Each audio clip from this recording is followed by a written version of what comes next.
Во услови на вака слабо развиена економија, како што е нашата, младите квалификувани кадри бараат места со подобра плата, значи каде што се подобро платени.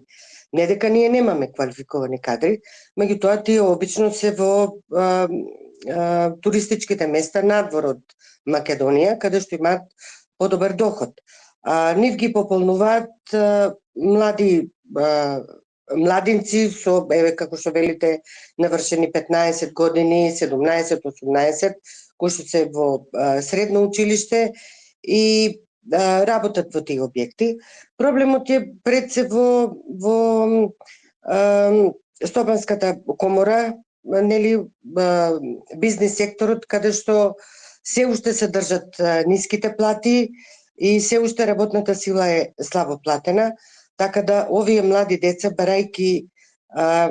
собствена екзистенција, свој буџет и така натаму, се нафаќаат и работат во овие објекти. Можеме на нив да гледаме како на зрели личности, на личности на кои што ќе може општеството да се потпре во иднина, бидејќи на некој начин се осамостојуваат многу млади, или пак тоа е нешто сосема друго? Па видете, се знае зрелост кога се прифаќа кај нас според нашиот закон, значи тоа е над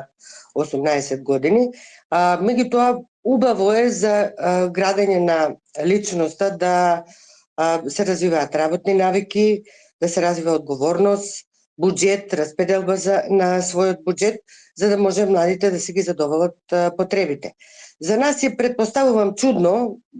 тоа е чудно и вие го поставувате тоа прашање, затоа што досега важеа тие вредности, да речам, од социјализмот, дека родителите се тие кои што дома придонесуваат, нели, економски, а децата го трошат буџетот. Меѓутоа, сега се напуштаат тие вредности и добро е да младите развиваат работна навика и, ви реков, одговорност околу своето постоење, задоволување на своите потреби, распределба на сопствен буџет